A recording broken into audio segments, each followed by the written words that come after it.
Imagine standing in a cramped concrete live house in Osaka. The guitar coming from the stage is just so loud, so overwhelmingly dense that it's no longer just a sound entering your ears. Right, it becomes a physical pressure at that point. Exactly. You can literally feel the frequencies vibrating in your chest cavity, just rattling your ribs. And the sheer volume and that relentless repetition start thinning out your sense of time until you're pulled into this literal physical trance. Which is an incredibly intense experience. It really is. And welcome to today's deep dive, where we are looking at the architect of that exact chaos. We're stepping into the mind of a musician who doesn't just play the guitar, but actually reconstructs the instrument into a tool to distort time and paint physical space. Because it requires a complete rewiring of how we consume music. I mean, when you listen to a traditional song, say on the radio, you're engaging with a very linear timeline. Right, a forward march. Yes, a forward march. A musician plays a note, you hear it, they move to the next one in the melody. We're about to explore an acoustic philosophy that completely abandons that. And our insights today are grounded in this fascinating April 2026 column published by Monumental Movement Records. It's titled The Deep Structure of Psychedelic Guitar, drawn by Seiichi Yamamoto and Delay. A fantastic source. Yeah, it really is. And the core premise we are unpacking today is that Seiichi Yamamoto, who is this highly unique figure in Japanese experimental music, he isn't just a guitarist. He's an acoustic artist who treats the very generation, the sustain, and the disappearance of sound as his medium. That concept, treating the disappearance of sound as a medium, is fundamentally about the temporality of sound. Meaning how sound exists in time. Exactly. How it exists and moves through time. He is driven heavily by his use of delay. He builds his entire sonic landscape by focusing on what the column calls the back of the sound. The back of the sound. I love that phrase. It's like, think about looking at an intricate tapestry. Most of us just stare at the picture on the front. Yeah, the intended image. Right, but Yamamoto is turning the tapestry around and forcing you to look at the complex knots, the trailing threads, the frayed edges, holding it all together from behind. That's a great way to put it. He's deeply interested in the decay, the lingering echo, the negative space that a sound leaves behind long after the initial guitar string has been plucked. But to really grasp how someone develops an acoustic philosophy that abstract, we have to look at where this took shape on the global stage, right? We do. We have to look at the era between 1986 and 2001. Right. His time with the legendary band Boredoms. Yes. This was the group that essentially dragged the Japanese underground experimental scene out into the glaring light of the international stage. And listening to the evolution of Boredoms is just a wild, visceral experience. I mean, you start with their early records like Soul Discharge and Pop Tatari. Which are intense. Unbelievably intense. Listening to those is almost like being trapped inside a jet engine during a demolition derby. It is pure, destructive, abrasive noise rock. Right, but then as you track their discography into albums like Super A and eventually Vision Creation Nuisance. Okay, let's unpack this, because listening to that evolution is like watching that demolition derby slowly transform into a synchronized hypnotic ballet. You literally hear the structural shift happening in real time. They move away from just throwing pure chaos at the listener. Yeah. And they begin building massive, towering structures based on intense repetition and unending sustainer. And what's crucial here is that this wasn't just some studio trick. No, it was physical. The mechanics of their legendary live shows were built entirely around pushing bodily boundaries. But I'm struggling to wrap my head around the reality of those shows. How so? Well, if they're pushing the amplifiers to the point of literal system failure, saturating the room with that much volume and vibration, how does an audience endure that? Yeah. At what point does it cross the line into just, acoustic torture? It's a phenomenal question, because crossing that exact line was the objective. Wait, really? The objective? Yes. When you subject the human brain to extreme volume, combined with relentless driving repetition, a biological response occurs.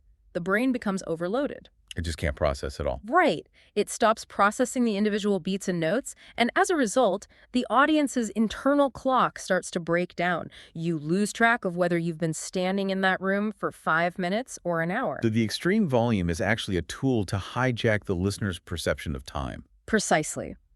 It induces a trance state. The long, repetitive sections thinned out the audience's sense of time. And Yamamoto navigated this environment with unbelievable precision. Because they existed right on the razor's edge of control and total collapse, right? Exactly. They would push the stage equipment until the feedback loops and the noise hit their absolute physical limit. That exact threshold where the sound system feels like it's about to tear itself apart and catch fire. Which, normally, that is the exact moment a sound engineer panics and turns the amps down. But for Yamamoto, that critical point wasn't an accident. And it certainly wasn't a mistake to be corrected. That critical point of near collapse was the core of the music. The tension of holding it there. Yes, the art was existing in that threshold of destruction. Which makes me wonder about the cultural translation of all this. You take a sound that is this hostile, this intense, and you export it out of the Japanese underground into Western experimental scenes.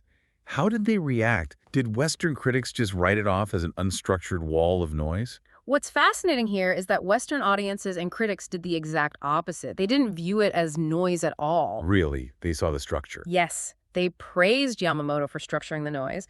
They looked at this avalanche of sound and realized there was incredibly complex, load-bearing architecture underneath it all. Wow. They recognized the trance-like qualities of his repetition and how perfectly he fused wild, unpredictable improvisation with meticulous construction. And the source specifically highlights the album Vision Creation Nusen as a massive landmark here.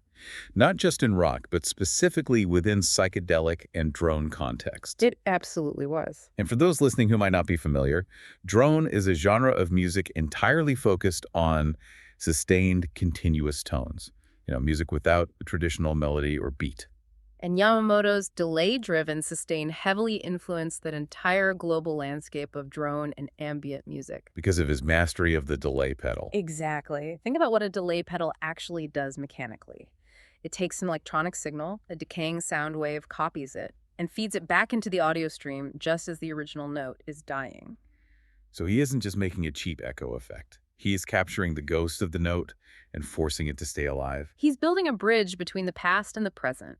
By stretching these frequencies, his sound transcended the concept of genre entirely.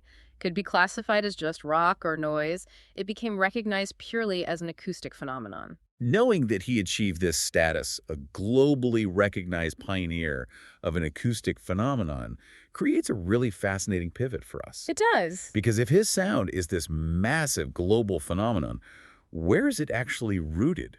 I look at this level of mastery and I assume the artist is locked away in a pristine, multi-million-dollar recording studio somewhere. Right, isolating themselves to perfect the craft. Exactly. But his actual creative soil is a dingy, physical live house in Osaka called Namba Bears. And I have to push back on this a bit based on the traditional narrative. Usually we think of managing a local music venue as a massive distraction for a genius artist. Yeah, booking unknown bands, dealing with broken equipment. Right, it takes an artist away from their instrument. But here the source says it's his creative soil. It is, because Yamamoto views himself as a creator of environment just as much as a musician. Namba Bears operates with a philosophy that actively rejects that sterile, pristine studio environment you just mentioned. Because sterile is actually the danger for an artist like him. Exactly. The environment is more important than education. There's no formal education system at Namba Bears. You don't go there to take a master class on music theory. So it acts more like an acoustic petri dish. That is the perfect way to look at it. The venue nurtures young musicians through the space itself. It allows completely unknown, deeply unpolished performers to take the stage. Just encouraging wild, failing improvisation. Yes, and it throws local kids from Osaka into the same mixing pot as global touring acts. And the source highlights a really crucial point here. This isn't just an act of charity for the local scene.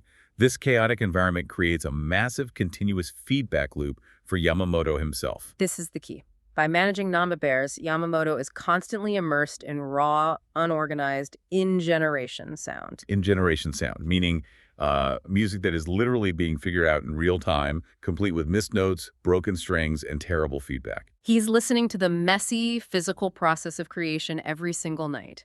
If he isolated himself in a perfect studio, only listening to polished, completed records, his acoustic senses would stagnate. Oh, wow. So exposing himself to that unpolished energy keeps him sharp. It keeps his creative senses incredibly flexible and open. Mentoring local kids and existing in that raw soil is the exact mechanism that actually updates and deepens his own global sound. And because his acoustic senses are so fluid, his music constantly mutates depending on the specific environment he finds himself in. He's like an acoustic chameleon. He really is. You see it across his different projects. Right, if we look at the different side projects he's involved in, you can see this philosophy adapting. For instance, in his project Omoe Hatoba, with albums like Suichu Joey and Sukiyaki Western, the music is entirely generated by whatever the situation demands. It's wild and cross-genre. But then you look at a band like Russian Band, with records like Fukun and Ayan no Uta, and he executes a complete 180-degree turn. Yeah, he uses minimal, sparse notes there to create what the column calls margins. The negative space. Exactly, like dropping a single pebble into a massive, dark cavern. The lack of sound creates this incredible depth in time. And then he pivots again with the band Orovio, utilizing long, driving, rhythmic repetitions specifically to alter the listener's consciousness. Each of these projects acts as a different prism. They take his core philosophy of manipulating time and space and refract it into a completely new shape. But out of all these different prisms, here's where it gets really interesting. There is one specific piece of music that serves as the ultimate key to understanding him. On his 2002 solo album, Crown of Fuzzy Groove, there's a final massive track called Mantral. Mantral is fascinating. It's essentially a living piece of acoustic DNA.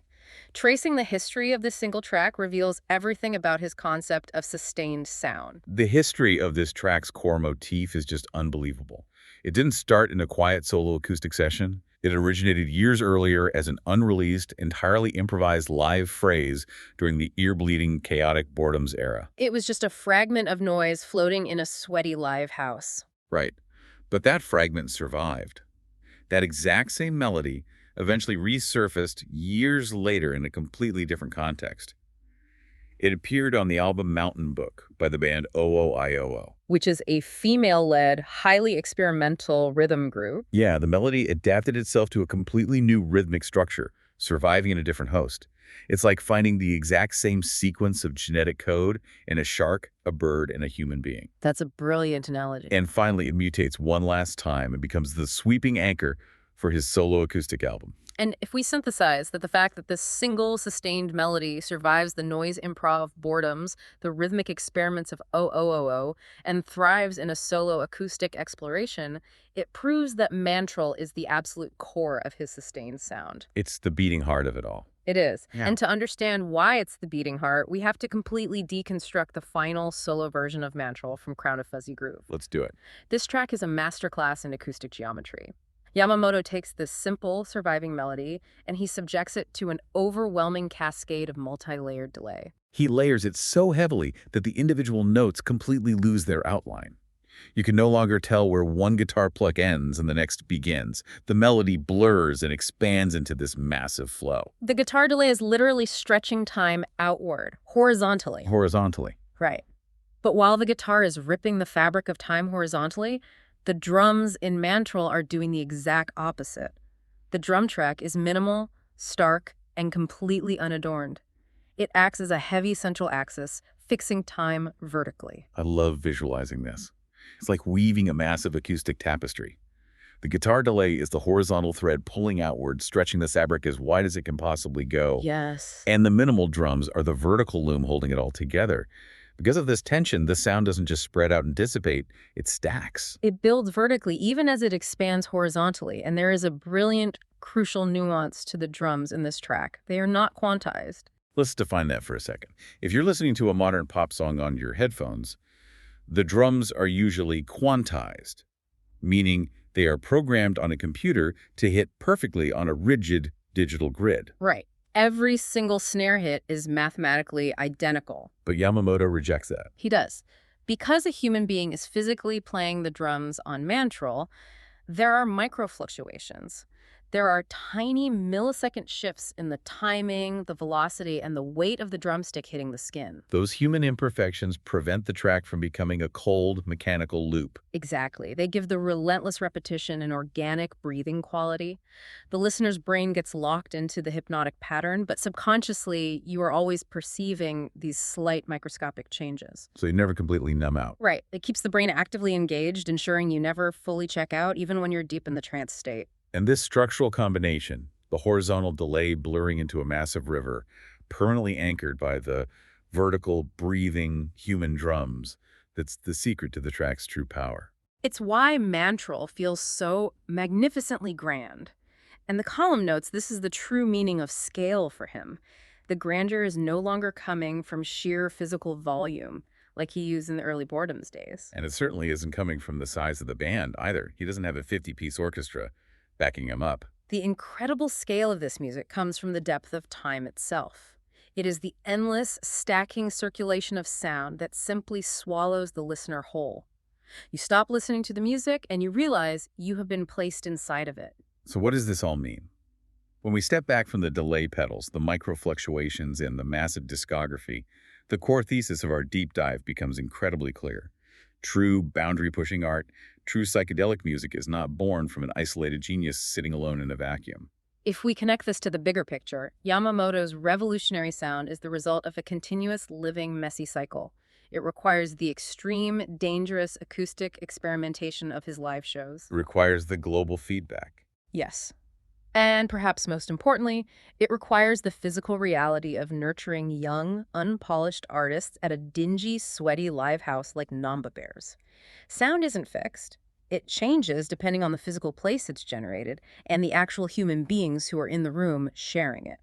It is deeply physical and deeply human, even when the final product sounds entirely otherworldly. Absolutely. Which leaves me with a final thought for you to ponder long after we wrap up today. We've spent this time seeing how Seiichi Yamamoto's mastery of time and space relies so heavily on the physical soil of Namba Bears, on the chaotic, real-time physical interaction with other human beings sharing the same air in a room. Right. So what does the future hold for psychedelic or experimental music in today's era? We live in a time where so much groundbreaking art is created entirely by isolated individuals, sitting alone in the spaceless digital void of a laptop screen. It's a completely different landscape. It is. Can we still reach that magnificent, swallowing depth of time without the physical room? Without the horizontal threads and vertical looms of live, breathing musicians painting the physical space around us? It's a profound question. Something to keep turning over in your mind the next time you put your headphones on. Thank you so much for joining us on this journey into the architecture of sound. Until next time, keep exploring the deep end.